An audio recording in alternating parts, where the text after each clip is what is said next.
اتفضل. النهارده درسنا في مادة التاريخ في مراحل هامة في تاريخ مصر مع طلاب الصف السادس ستة أول مدرسة كفر ميت الحرون. الطريقة المستخدمة مسرحية الدرس وهتقدمها الطالبة. اتفضل. بسم الله الرحمن الرحيم. تحية طيبة. وبعد الآن معكم الصف السادس الابتدائي، ومعي ومعكم مسرحية تاريخية عن مراحل هامة في تاريخنا العزيز عن فترة الدولة العثمانية والحملة الفرنسية على مصر ومن المماليك والطائفة مصر. شكرا. اتفضل.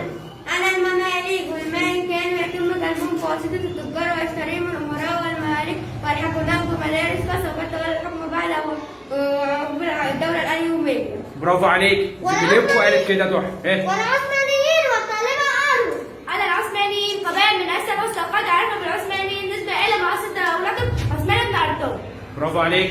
والأسباب المعلنة والأسباب الغير معلنة والطالبة أسد حسن.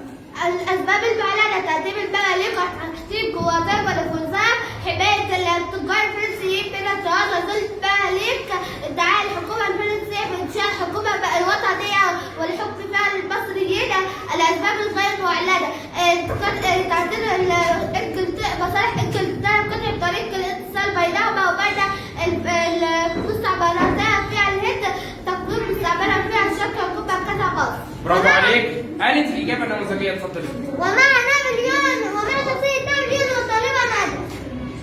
أنا نابليون بونابرت قائد الحملة الفرنسية على مصر، وقد أنهرت من ميناء طولون ثم جزيرة مالطا ثم كريت لتضليل الأسطول الإنجليزي، وقد دخلت مصر عن طريق ميناء الإسكندرية. اتفضلي شاور عليه. ميناء اسكندريه اهو يا جماعه. ماشي شكرا. ميناء اسكندريه. اتفضلي يا ندى شاور عليه كده. ميناء الإسكندرية. برافو عليك. ابحروا خدوا في ميناء ايه؟ اسكندريه. نكمل بقى المرحله الاخرى من تاريخ مصر. اتفضلي. والطالبة نعم. ماشي. أنا كليبة لقد توليت الحكم بعد نابليون في الحملة الفرنسية. تمام. زميلتكم قالت ايه كليبر. اتفضلي.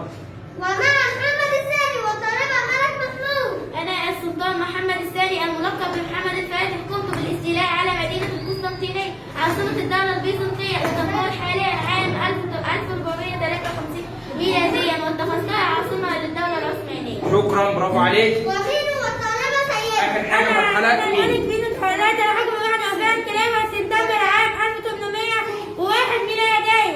شكرا. ممتازين. دي حاجه مختصره يا جماعه بدرسنا النهارده مراحل هامه. ونشكر الطلبه.